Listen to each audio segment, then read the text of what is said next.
Aduh, aku lagi bingung banget nih. Perusahaan kita lagi open recruitment besar-besaran. Terus, lihat deh, CV yang masuk tuh sampai ribuan. Gimana ya cara ngolah semuanya? Mana deadline-nya bentar lagi? Oh, tenang aja Lan. Sekarang itu udah ada aplikasi yang berfungsi untuk membantu kamu dalam mengelola CV dan juga memeriksa CV. Jadi di sini kamu bisa langsung klik tombol mulai cari yuk. Nah, nanti di sini tuh setelah kamu masukin data-data CV kamu di database, kamu bisa langsung cari kandidat terbaik berdasarkan kata kunci yang kamu pilih. Jadi di sini kamu bisa masukin kata kunci dulu yang kamu butuhkan, lalu jumlah hasil CV yang ingin kamu lihat, dan juga algoritma pencariannya. Di sini ada KMP, Buyermore, dan juga Ahokorasi. Coba sekarang kamu jalanin dulu untuk program. Oh, oke oke. Berarti aku coba masukin yang aku butuhin ya. Yes, betul.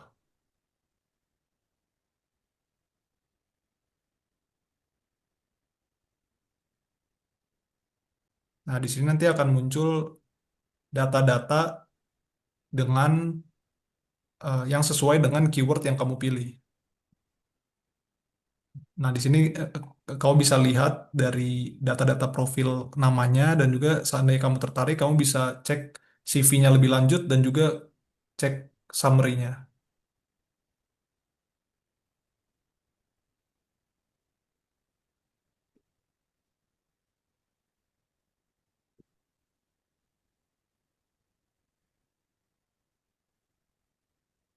Nah, di sini kamu bisa cek eh, CV dari orang-orang yang kamu pilih. Nah, di sini kamu juga bisa lihat ringkasannya dari ringkasan CV, skill, education, dan lain sebagainya. Gitu, Lan. Oh, oke oke. Ternyata membantu juga ya. Nah, terus gimana sih cara buat hasil pencarian ini?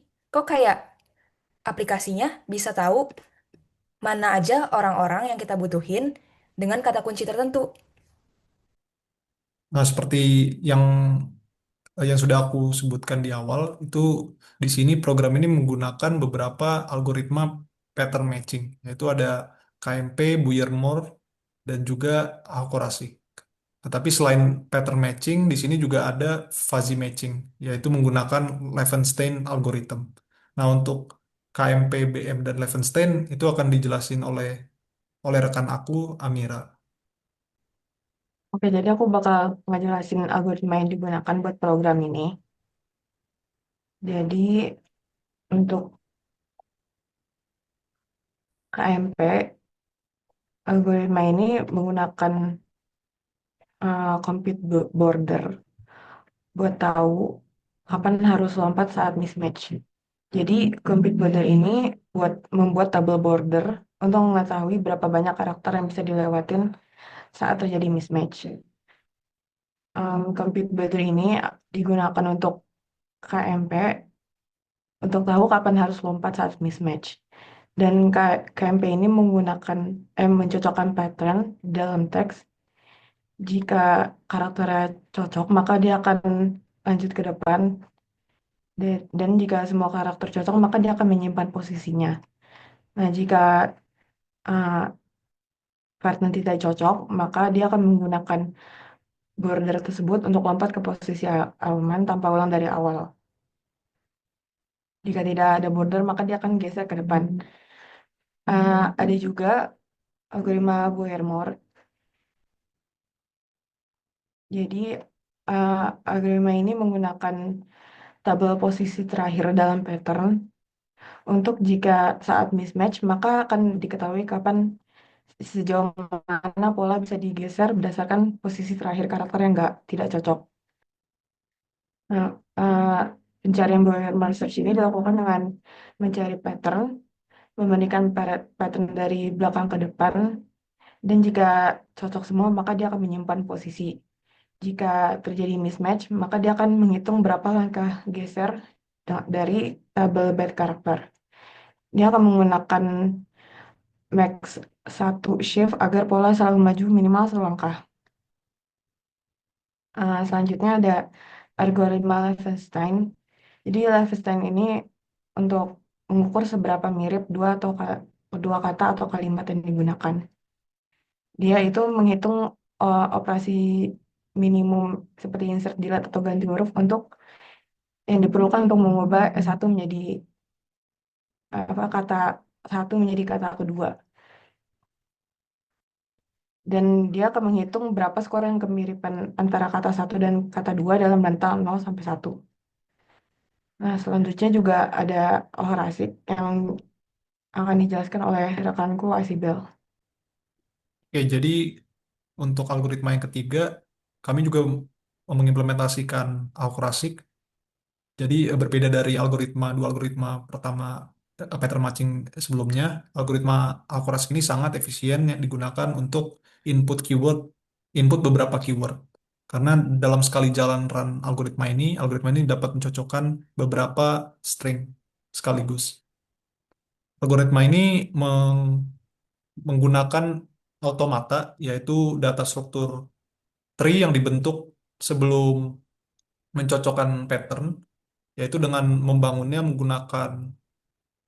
menggunakan fungsi kegagalan dan juga fungsi transisi. Jadi dengan fungsi transisi dan fungsi kegagalan itu algoritma ini bisa melakukan transisi yang efisien untuk pengecekan dan pencocokan string. Jadi seperti itu. Nah, selanjutnya jika ketiga algoritma pattern matching itu gagal dalam menemukan keyword, maka program ini akan menggunakan fuzzy matching, menggunakan Levenstein algorithm, yaitu dengan meng- menghitung perbedaan susunan string dan menghitung jaraknya dengan threshold yang sudah ditentukan sebelumnya menggunakan uji threshold. Nah, kurang lebih seperti itu Lan untuk cara kerja um, program dari uh, si- ATS CV ini. Oh, ternyata gitu ya. Ternyata keren juga. Nah, tapi sebagai HRD nih, aku agak khawatir. Kan algoritma ini berarti bisa mengakses seluruh data dari calon-calon pekerja kita. Nah, terus gimana kita sebagai recruiter untuk bisa ngejaga data-data ini? Kan kayak riskan juga ya. Nah, ya itu betul juga. Jadi karena pertimbangan itu, kami juga meng- mengimplementasikan fitur enkripsi yang digunakan dalam pembangunan database. Jadi saat menyetor ke database, data-data pengguna kami enkripsi, jadi HRD bisa memiliki secret key-nya sendiri untuk mengakses data-data tersebut. Jadi kalau database tersebut eh, tidak sengaja ter, terambil oleh orang lain, orang tersebut tidak dapat mengaksesnya karena sudah transkripsi, kecuali dia memiliki secret key tersebut. Gitulah. Jadi program ini sudah dipastikan eh, aman dari segi database yang dibangun. Oh gitu, ternyata udah aman juga ya berarti. Oke deh, terima kasih ya teman-teman. Sekarang aku jadi bisa gampang nih buat mengolah CV-CV yang udah masuk ke perusahaan kita. Terima kasih.